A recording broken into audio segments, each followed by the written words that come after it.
You're listening to the Author Stories Podcast, bringing you the story behind the stories and the storytellers. Margaret White, Terry Brooks, Sheena Kamal, Matthew Quick, J.T. Ellison, Walt D. Williams, Brad Thor, Corey, Dr. O, Brandon Sanderson, Robin Mom, Ernest Klein, Jim Butcher, Sherwin Harris. Visit hankgarner.com for archives of all the shows. Today's guest is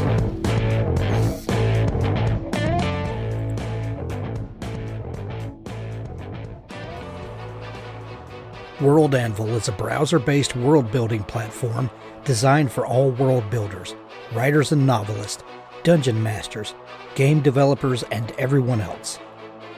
World Anvil keeps your world setting safe and organized, helps you find your characters, locations, plots, timelines, and maps quickly and easily as you write. Then, if you choose, you can showcase your amazing world building to the world, beautifully and interactively, to keep your readers engaged. You can even use our professional tier to build your career selling access to behind-the-scenes content your readers will love and growing your community. Build your world setting in any genre with over 25 custom-built world-building templates, complete with prompts to inspire your creativity. Allow your readers to explore the public parts of your world in an innovative new way with interactive maps, timelines, and wiki-style articles. Give special access to co-authors, beta readers, customers, or patrons to see exclusive behind-the-scenes content. There's a free version to get started with all of the major features. Guild membership offers you a host of extra options, including comprehensive privacy settings, co-authors, presentation options, and so much more.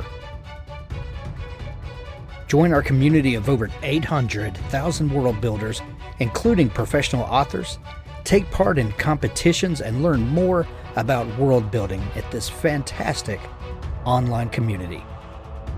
Use the coupon code HANK to get 20% off all 6 and 12-month subscriptions. WorldAnvil.com. I'm a recent convert and I know you will be too. Well, thanks for joining me again for the Author Stories Podcast, where I bring you the story behind the stories and the storytellers. Today, I'm super excited to have Marcia Clark on the show with me today. She has a phenomenal new book. It's the fourth book in her latest series. It's called Final Judgment, and when you're hearing this, it's release day for the book, and this is a must-have if you love crime fiction, legal thrillers, anything of that nature. This is an amazing book. Welcome to the show, Marcia. Thank you. Thanks so much for having me. Absolutely. I'm excited to have you. Marcia, we begin each show with the same question, and that question is, what is your first memory of wanting to be a writer or storyteller?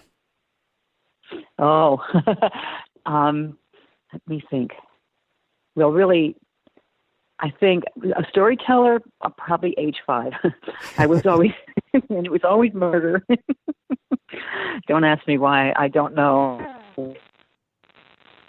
See, I was constantly finding mysteries. I'd walk down the street and there was an abandoned house at the end of the block, and I wanted to hang around there all the time because I was sure someone got killed there. And and every single spot on the floor had to be blood drops of blood. And so I was, making up stories with my friends as we walked around the neighborhood, and so that was storytelling. And then writing, I think it was really in fourth grade, I think it was. When we were, given the assignment to write a story about whatever. And I think that my first story was like one of those kind of a goofy story about mishaps with the babysitter. That one wasn't murder and mayhem because I knew I couldn't get away with that in school. But that's my earliest one. And so, yeah. Oh, that's so funny. I know you've always been a fan of crime fiction, and that most of the world, we know you, first and foremost as one of the prosecutors in the O.J. Simpson trial. And, that was a very formative time for a lot of people. Was your choice to go into law, did that come out of your lifelong love of crime fiction? And was that just a natural extension of that for you? Not initially. I went to law school not knowing what kind of law I wanted to practice. But I will say that within the first month of my first year in law school, I knew it was going to be criminal law. I mean, it just, that's when my lifelong fascination with it, just segued right into what became my career. So I guess, there's definitely a through line there. Well, I know that you were, you practiced, you were a criminal defense attorney before you were a prosecutor. Is that right? I'm sorry, you cut out again. Can you say it? You were a defense attorney before you were a prosecutor, right? Right.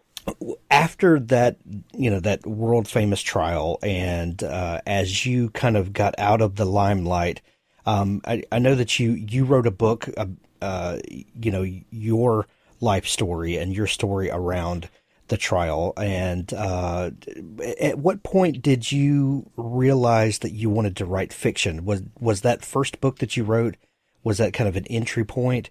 Now that I've told my story, it had the writing bug bitten you again? Yeah, I think that really did happen. And that was a book I co-wrote with Teresa Carpenter, who's a Pulitzer Prize-winning writer and an amazing person. And I had a great time. So the system that we had was she arced out all the chapters, with one topic per chapter, and then would have me write each chapter, and then she would go over it and rewrite me. And watching that process was fascinating, and I was so impressed with her. She's just an amazing, amazing writer, and I loved it so much. And that's when I, rekindled the desire to write fiction. So when we finished that book, I said, Teresa, let's write crime fiction now. And she said, no, you go write crime fiction now. You can do this. I was like nervous. I didn't think I didn't have the confidence. I was afraid to do that.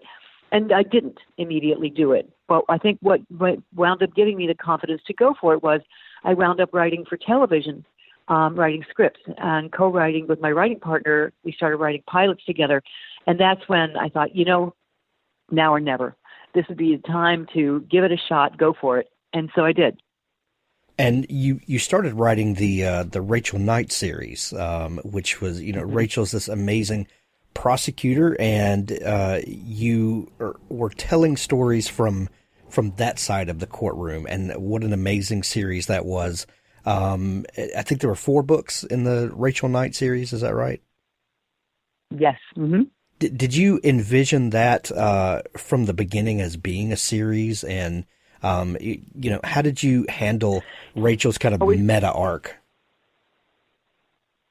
I always thought of it as a series, and it was really, for me, a chance to revisit my days in the DA's office before the Simpson case, when I was in special trials and just really immersed in all the work of a prosecutor. It was like a mission more than it was a career, and I really loved it. And so before all the cameras and before all that hoopla came on,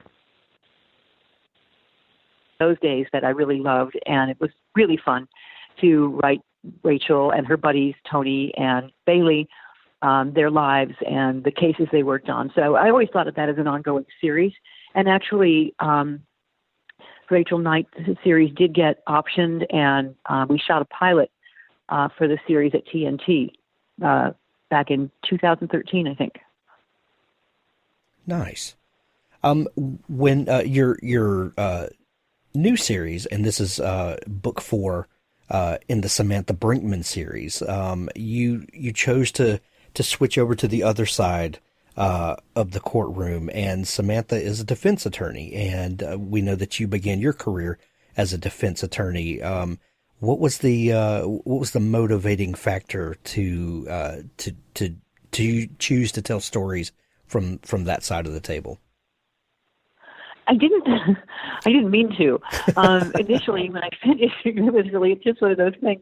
I meant to write a standalone. I finished Rachel Knight series, and I thought, time to write a standalone. Let's do something different. Took a couple of whacks at it. One featured a juror, one featured a crime victim. And then just out of the blue, Samantha popped into my head. It was just like a completely random thing. I was like in the backseat of a car. I don't remember. really tired. And then there she was, like saying, "What about me?" And I thought, okay, what about you? And so Samantha was born. And the fun of that is it is the opposite side of the coin from a prosecutor, because prosecutors are supposed to, their mission is to ensure that a defendant is treated fairly, that they get a fair trial, that they be charged appropriately, sentenced appropriately,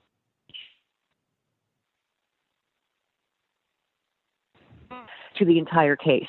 But from the defense point of view, their only duty is to defend a client. They don't have to worry about whether the trial is fair or not. That what they have to do is, push the line as far as they can to do everything they can to present a good defense and get the client the best deal they can possibly get. So that pulling that out to its very illogical extreme, I have Samantha, who is she's a kid who was abused and neglected by a narcissist, then to be very wealthy, which subjected Samantha to horrors as a child. But during that time is when she had made her best friend, Michelle, who came from a normal house, and so gave Samantha a little bit of a balance. But Samantha was going down the tubes until her mother accidentally married someone who was a good guy and saw what her mother didn't care down the road of drugs and booze and really going to wind up on the street. And he helped pull her up and out to the extent that she grabbed on. I mean, she was smart enough to do that and became a lawyer and wanted to then deliver the justice that she felt she never got as a child. So she's a scarred, definitely damaged soul who is nevertheless very smart and tough and form of justice, which means that she would decide what's right, what's wrong, and who gets what. So she's judge, jury, and executioner, and sometimes literally executioner. Right. So she doesn't just bend the rules; she shreds them and then buries them somewhere. So that's she's a character who really doesn't. I would consider her a little bit on the spectrum, if you will. Yeah. She is not so far on the spectrum that she doesn't love people. She does. In Final Judgment, in particular, we explore more of her love life than the other three books, because the crime involves her boyfriend, Niko, who is a world-famous martial artist who became his own brand and sells videos, teaches master classes, sells merchandising, and also got into a form of Gold Strike company, and that's the beginning of Final Judgment. This book is so amazing, and I love the character of Samantha Brinkman because she is not, this superhero attorney who is driven, by morality, and or she is, but it's a different kind of. Yeah, she is, but it's a different kind of morality. She sees the world a little differently than than Rachel Knight did. When you got a character like this who can be very abrasive, how do you make the readers fall in love with her? Because she's someone that you really root for, even when it doesn't feel right to root for her, if that makes sense. I mean, I think because of this, ultimately, Samantha has her heart in the right place. The people that she thinks deserve her wrath do. And these people frequently would otherwise go unpunished because of flaws in the system, because they're able to game the system for whatever reason. And that people largely would like to see a character like Samantha be their avatar, be the one who makes sure that no one gets away with anything and works the system to her own advantage in a way that makes sure the guilty get punished for what they did and makes sure that the innocent get protected. So she's kind of that gray superhero who takes things farther and does do, but she is she's kind of heroic that way, because I think the people whom she goes after are the ones you'd want her to go after. Right. Marcia, as a creative person, as a writer, how much fun is it getting to write a defense attorney who, like you said, doesn't have the burden of proof? When you're writing from the prosecutor side, it very much feels like a police procedural, because there are ways that the story needs to be told. There are facts that have to be brought out. You have to really unwind the story in a very particular way. But from the defense side, it's a completely different kind of storytelling. Could you kind of talk about the difference in writing those two sides?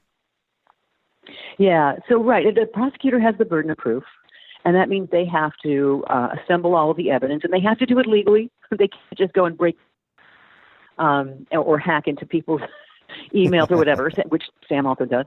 Right. So they have this obligation to do it fairly and do it right and build the case. They have to prove a case beyond a reasonable doubt. The defense does not have any burden of proof whatsoever. The defense can go into court, sit there, and never ask a question, never present a witness, never put on any evidence whatsoever, and simply demand that the state make its case. But she'll do it in a variety of ways that no prosecutor could get away with. Like, for example, breaking into someone's house. If it's not what people very seldom know is that breaking into a house, the evidence will get suppressed if the police do it. They're not allowed to just break into somebody's house without a warrant or without cause, without exigent circumstances. And so if they break into somebody's house, retrieve evidence, and it was illegal to break into the house, that evidence will be suppressed. It will never come into to the court. But when a private person does it, there's no suppression. The evidence still comes in. You might get sued for trespassing or burglary, but the evidence will come in. And Samantha knows that. So she doesn't want to get caught, but at the same time, she's going to go and get that evidence to help her client. Does she have to do it? No, she doesn't have to. And she's very well aware that she has nothing that she needs to prove. Defense is to show someone else did it. So she frequently does that. Stephen King famously said that fiction is the truth within a lie, and I think he probably was quoting someone else when he said that, roughly. Yes, fiction is the lie that tells the truth. Yes, exactly. So these stories are fun. We get to go on a journey with these characters, but at some point we're dealing with real societal problems and real relationship problems. And not that your books are preachy by any means, so don't misinterpret that. But are there topics that when you're writing a book that you feel passionately about, and fiction gives you a chance to explore those? Does that ever cross your mind? Yes, I mean, yes, always in every book there are multiple ways in which I'm talking about things that are problems in the real world, whether it's defendants being treated unfairly in terms of being overcharged, or whether it's victims who never get their day in court, or other not legal but problems people run into. For example, fraud. In final judgment, the first presenting crime, for a change in final judgment, we don't start with a dead body. We start with Samantha on vacation with her boyfriend in Bora Bora. It's a really idyllic thing. And then they get a phone call saying that the company, Goldstrike, had invested everybody in Bitcoin, and the company collapsed, and everybody lost millions and millions of dollars.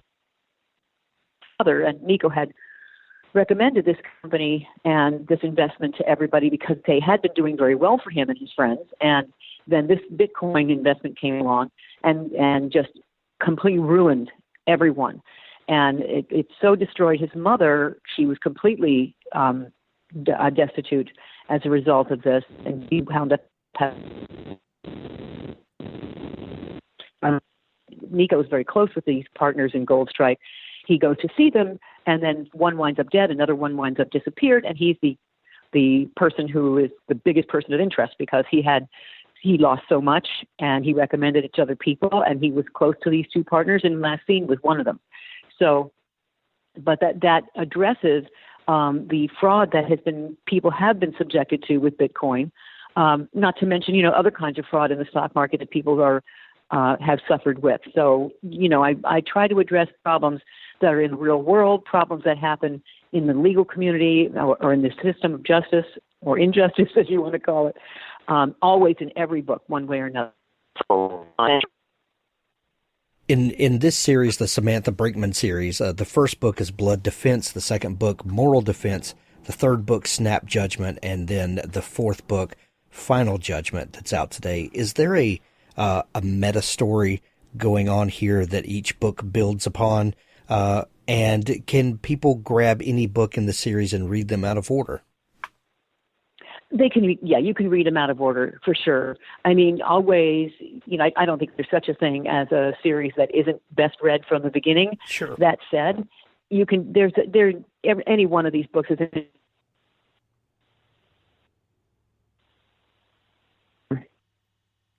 never just going to pick up a book and go, I don't know what's going on and who this is. You will know because everybody gets explained. And the stories in each book are separate. So the actual, the presenting crime, the defendant, that's different in every book. So it's not as though, Snap Judgment builds on a defendant who was presented in moral defense.